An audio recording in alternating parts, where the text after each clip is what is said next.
Meus amigos, eu quero cumprimentar todos os ministros empossados,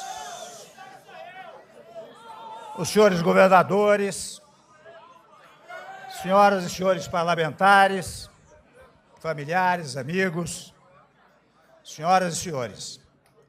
Eu pretendia que esta cerimônia fosse extremamente sóbria e discreta, como convém ao momento que vivemos.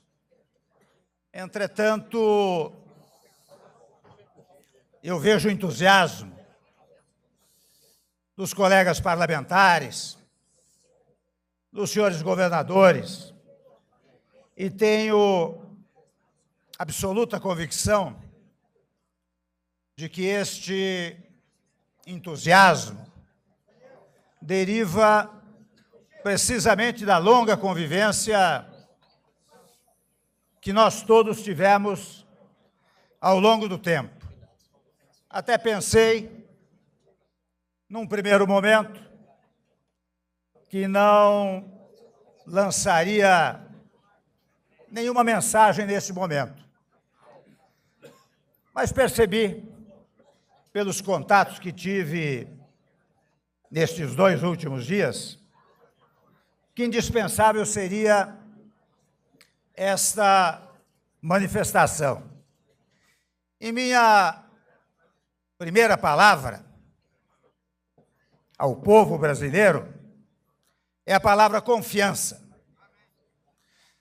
Confiança nos valores que formam o caráter de nossa gente, na vitalidade da nossa democracia. Confiança na recuperação da economia nacional, nos potenciais do nosso país, em suas instituições sociais e políticas, e na capacidade de que, unidos, poderemos enfrentar os desafios deste momento que é de grande dificuldade.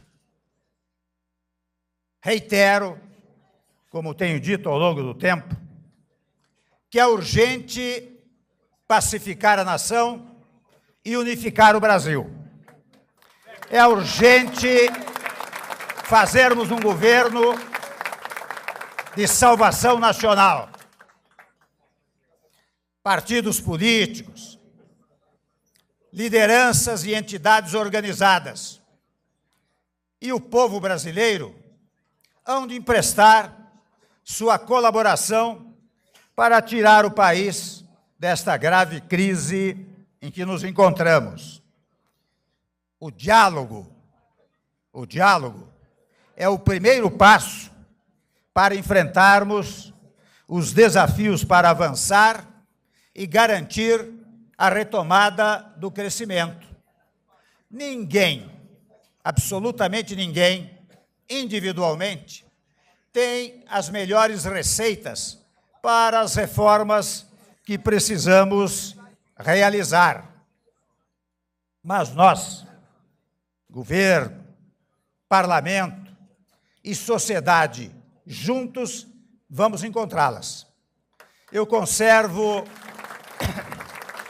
a absoluta convicção de que é preciso resgatar a credibilidade do Brasil no concerto interno e no concerto internacional, fator necessário para que empresários dos setores industriais, de serviços, do agronegócio e os trabalhadores, enfim, de todas as áreas produtivas, se entusiasmem e retomem em segurança com seus investimentos. Teremos de incentivar de maneira significativa as parcerias público-privadas, na medida em que este instrumento poderá gerar emprego no país. Sabemos que o Estado não pode tudo fazer. Depende da atuação dos setores produtivos, empregadores de um lado e trabalhadores de outro. São estes dois polos que irão criar a nossa prosperidade. Ao Estado compete, vou dizer aqui o óbvio, compete cuidar da segurança, da saúde, da educação, ou seja, dos espaços e setores fundamentais que não podem sair da órbita pública. O restante terá que ser compartilhado com a iniciativa privada, aqui entendida como a conjugação de ação entre trabalhadores e empregadores. O emprego, sabemos todos, é um bem fundamental para os brasileiros. O cidadão, entretanto, só terá emprego se a indústria, o comércio e as atividades de serviço estiverem todas caminhando bem. De outro lado, um projeto que garanta a empregabilidade exige a aplicação e a consolidação de projetos sociais, por sabermos todos que o Brasil, lamentavelmente, ainda é um país pobre. Portanto, reafirmo, e o faço em letras garrafais, vamos manter os programas sociais, o Bolsa Família,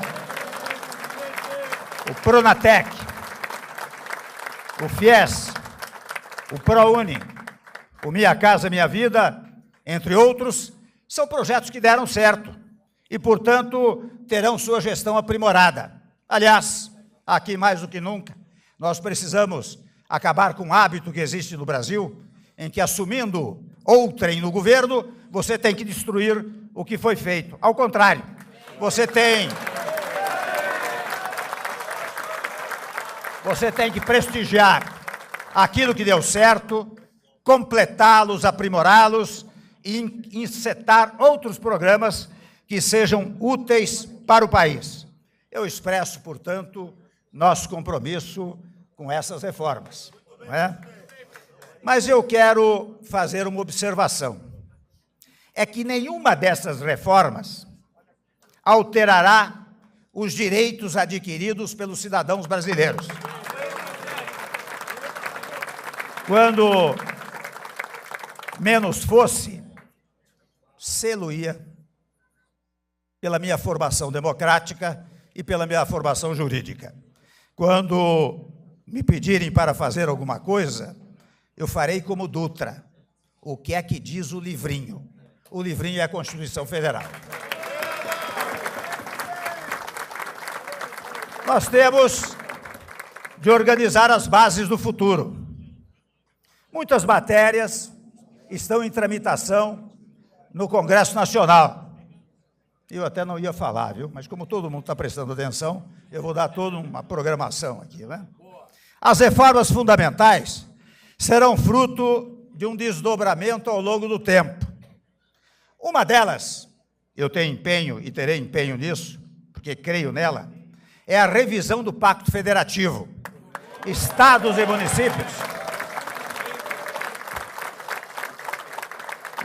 e municípios precisam ganhar autonomia verdadeira, sob a égide de uma federação real, não sob uma federação artificial, como vemos atualmente.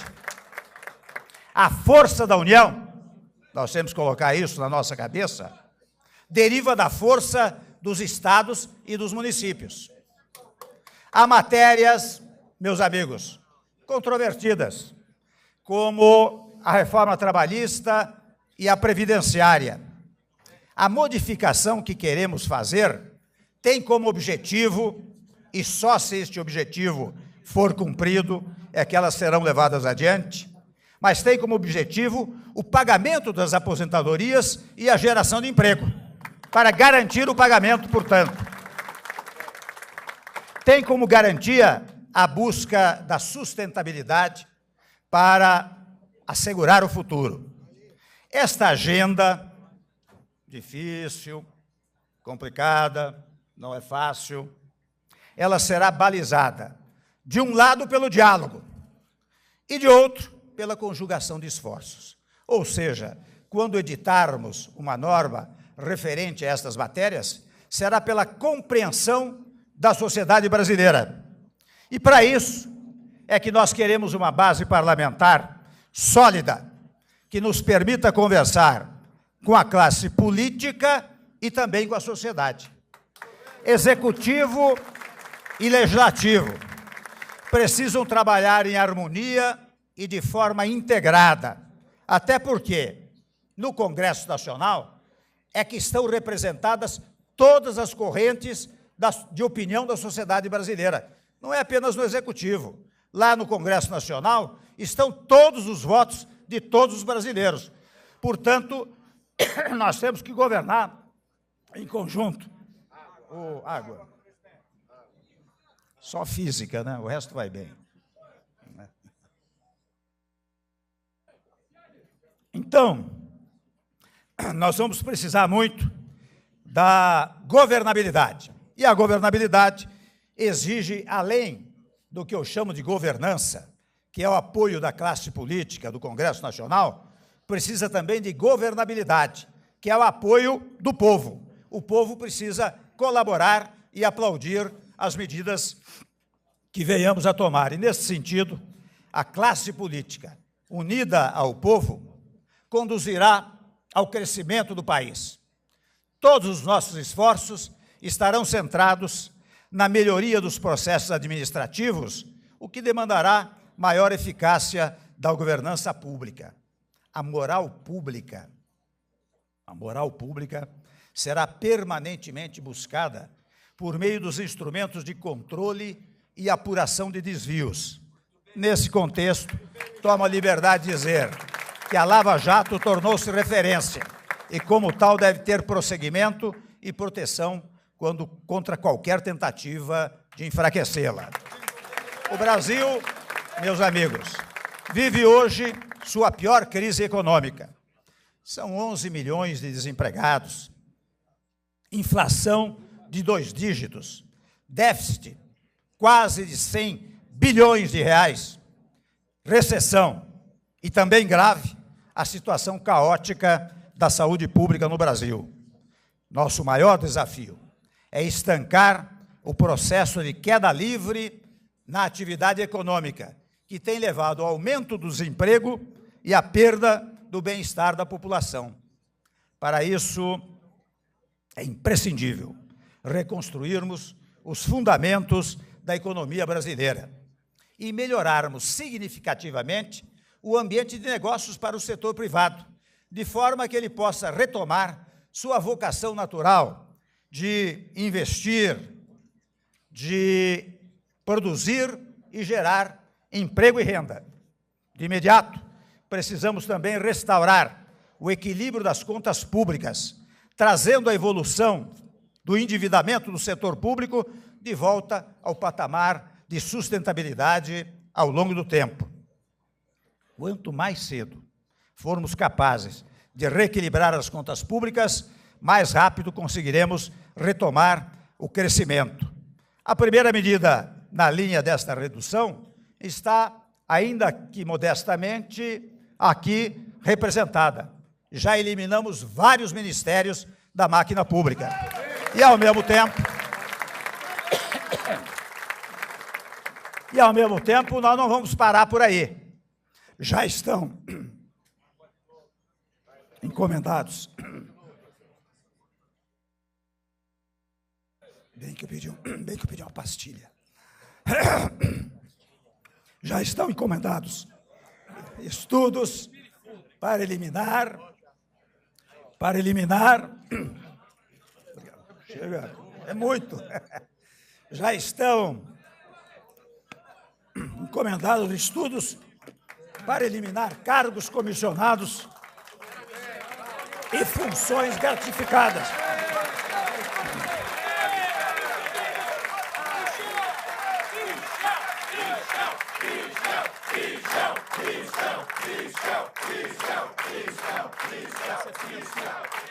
Sabidamente, funções gratificadas desnecessárias, sabidamente na casa de milhares e milhares de funções comissionadas. Eu quero também, para tranquilizar o mercado, dizer que serão mantidas todas as garantias que a direção do Banco Central hoje desfruta para fortalecer sua atuação como condutora da política monetária e fiscal. É preciso, meus amigos, e aqui eu percebo que eu fico dizendo umas obviedades, umas trivialidades, mas que são necessárias, porque ao longo do tempo eu percebo como as pessoas vão se esquecendo de certos conceitos fundamentais da vida pública e da vida do Estado. Então, quando eu digo é preciso dar eficiência aos gastos públicos, coisa que não tem merecido maior preocupação no Estado brasileiro, nós todos estamos de acordo com isso.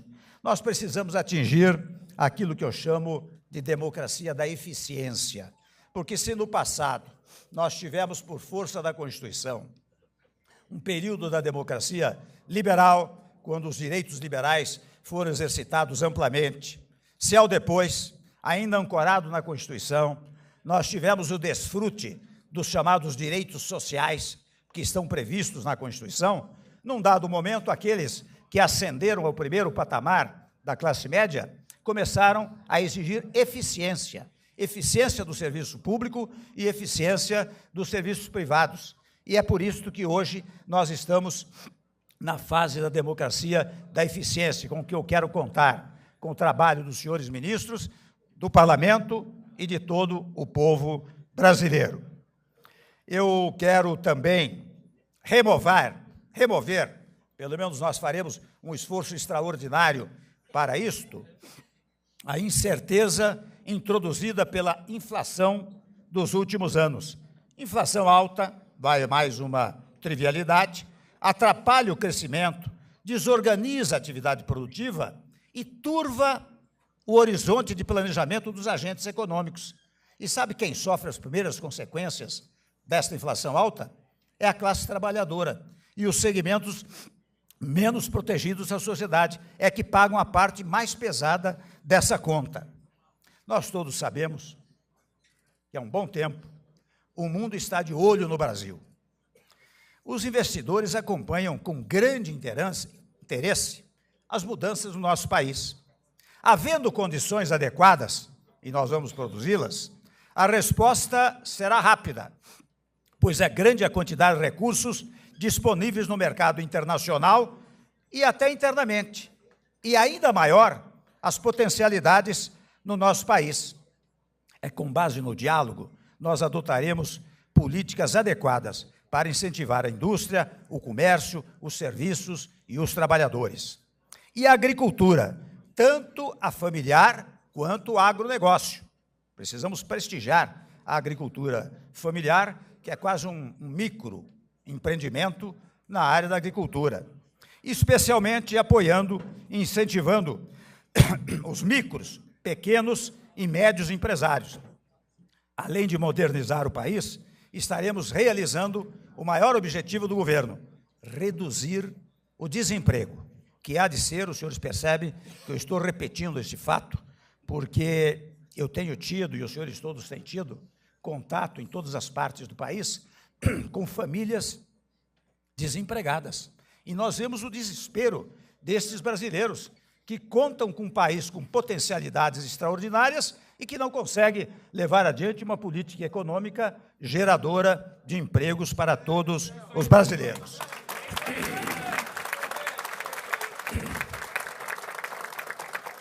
Quero falar um pouco sobre a atuação na linha interna e externa do Brasil. E esses princípios estão consagrados na Constituição de 88, senador Mauro Benevides, que nós ajudamos a redigir, não é? E eu indico, porque esses preceitos indicam um caminho natural para a definição das linhas da atuação interna e externa do Brasil. Os senhores veem que eu insisto muito no tema da Constituição, porque, a meu modo de ver, toda vez que nós nos desviamos dos padrões jurídicos, e o direito existe exata e precisamente para regular as relações sociais.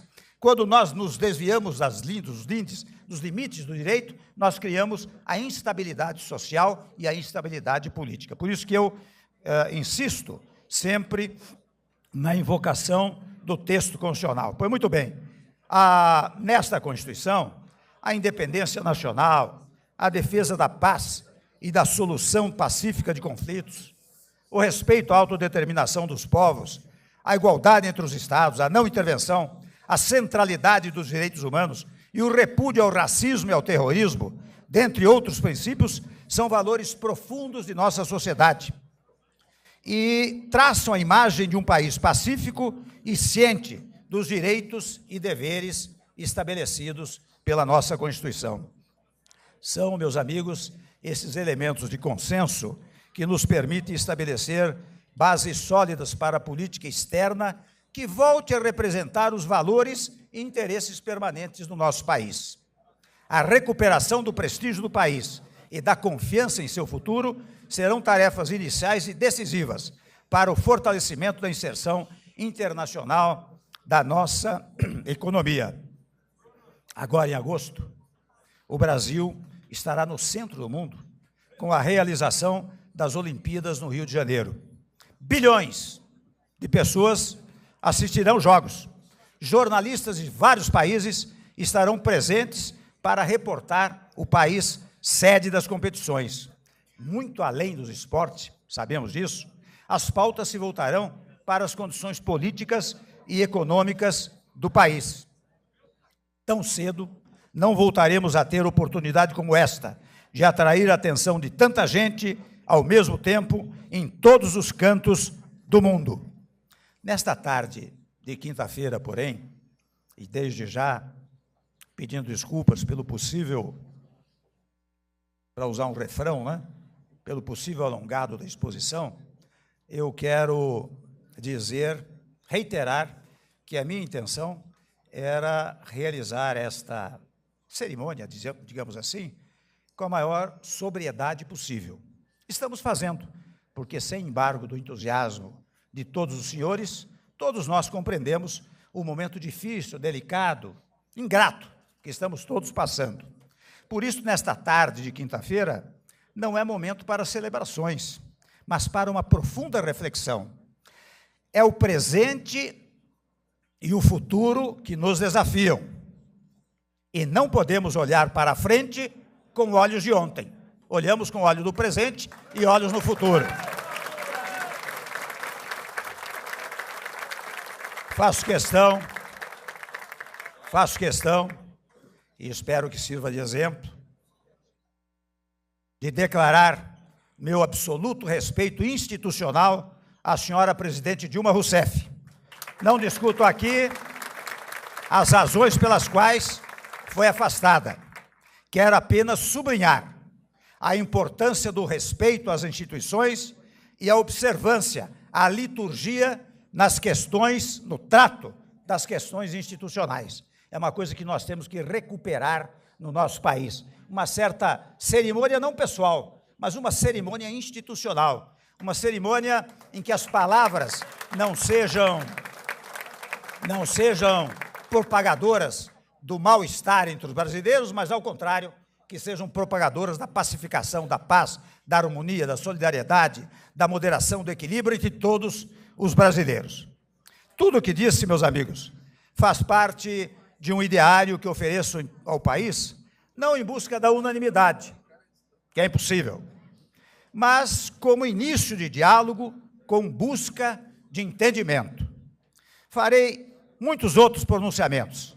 E meus ministros, também, meus ministros é exagerado, são ministros do governo. Né? O presidente não tem vice-presidente, não tem ministro. Quem tem ministro é o governo. Então, os ministros do governo, né, farão manifestações nesse sentido, sempre no exercício infatigável de encontrar soluções negociadas para os nossos problemas. Temos pouco tempo, mas se nos esforçarmos, é o suficiente para fazer as reformas que o Brasil precisa. E aí, meus amigos, eu quero dizer, mais uma vez, da importância desta harmonia entre os poderes, em primeiro lugar. Em segundo lugar, a determinação da própria Constituição, e eu a cumprirei, no sentido de que cada órgão do poder tem as suas tarefas. O Executivo executa, o Legislativo legisla, o Judiciário julga. Ninguém pode interferir em um ou outro poder por uma razão singela. A Constituição diz que os poderes são independentes e harmônicos entre si. Ora bem, nós não somos os donos do poder, nós somos exercentes do poder. O poder, está definido na Constituição, é do povo. Quando o povo cria o Estado, ele nos dá uma ordem. Olha aqui, vocês que vão ocupar os poderes, exerçam-no com harmonia, porque são órgãos exercentes de funções. Ora, quando há uma desarmonia, o que há é uma desobediência à soberania popular, portanto, há uma inconstitucionalidade. E isso nós não queremos jamais permitir que se pratique. Dizia aos senhores que, a partir de agora, nós não podemos mais falar em crise. Trabalharemos. Aliás, há pouco tempo, eu passava por um posto de gasolina na Castelo Branco e o sujeito botou uma placa lá. Não fale em crise.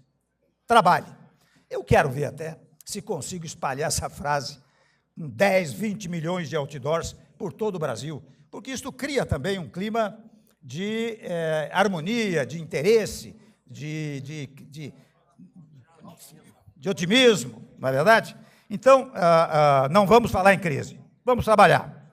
O nosso lema, que não é um lema de hoje, o nosso lema é ordem e progresso. A expressão da nossa bandeira não poderia ser mais atual, como se hoje tivesse sido redigida. Finalmente, meus amigos, fundado num critério de alta religiosidade, e vocês sabem que religião vem do latim religo, religare, portanto, você, quando é religioso, você está fazendo uma religação, e o que nós queremos fazer agora com o Brasil é um ato religioso, é um ato de religação de toda a sociedade brasileira com os valores fundamentais do nosso país. Por isso que eu peço a Deus que abençoe a todos nós, a mim, a minha equipe, aos congressistas, aos membros do Poder Judiciário e ao povo brasileiro, para estarmos sempre à altura dos grandes desafios que temos pela frente. Meu muito obrigado e um bom Brasil para todos nós.